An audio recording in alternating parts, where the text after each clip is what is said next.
Okay, so in this video we're going to look at vertical and horizontal stretches. So these look very similar, just kind of depending where you plug in the stretch or compression factor. We can think of it as horizontal or vertical. Right, so the first one we'll take a look at is a vertical stretch or compression.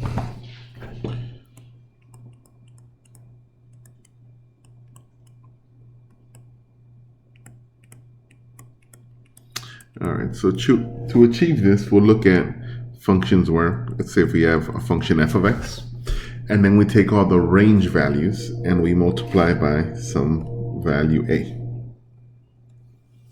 Okay, so if a happens to be bigger than 1, then we consider that a stretch.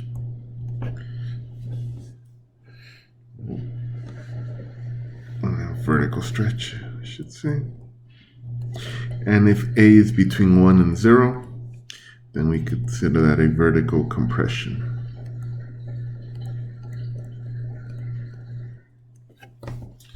All right, by some factor a, right? If a is negative, then it's a combination of a stretch or a compression and a reflection across the x-axis, as we've seen before. Okay, so here we'll just take a look at these illustrations in terms of x cubed. So let's say that we had some function, right, where we multiply by some value greater than 1, let's say 3, and then we have our function f of x. Right, so now you can see how it's relative to, right, the y-axis with the vertical, right, that kind of gets stretched out if this value is larger than 1. If we switch it up and say, like, let's say 1/8, right, and it kind of is more of a compression, right, where the distance here again, it gets it winds out in relative to the verticality of it, almost kind of flattening out. Okay, so that is when we have some kind of change along the vertical, where we take all the range values and we multiply it by some value. What that value is will depend on whether we have a compression or a stretch. Now, along the vertical. Now, if I want to change it to,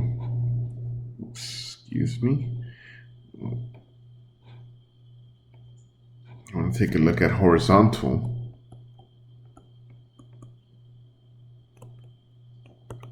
Stretches,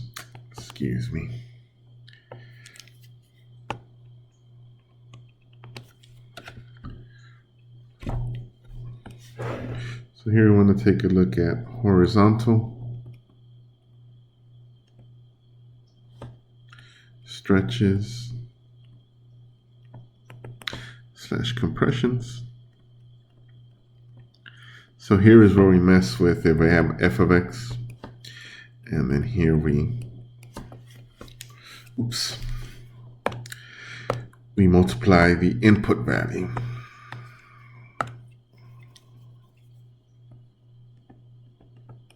And that would depend on whether we have a stretch or a compression along the vertical. Right? When b is bigger than 1, we think of that as a compression.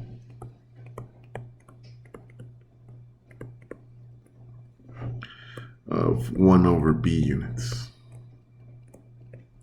If b is between 1 or 0, we think of it as a horizontal stretch of 1/b units.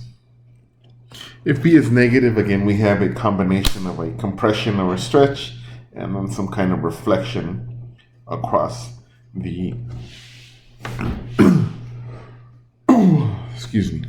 some kind of reflection across the y-axis.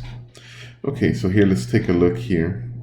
So we illustrate this here. So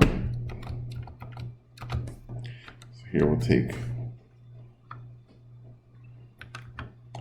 Okay, so we take 1/8, right, and we see how it kind of along the it's kind of stretched along the x-axis, right? And that's when it's a value between 0 and 1. If I were to change this to 8, say 8, let's make it 4. You can see it's kind of compressed along the horizontal. All right, a horizontal compression here. So you can see these look very similar. Just kind of here, heads up on these. They look very similar depending on what they're doing. Here we think of it as a compression or a stretch along the horizontal or the vertical, depending on where that factor comes into play.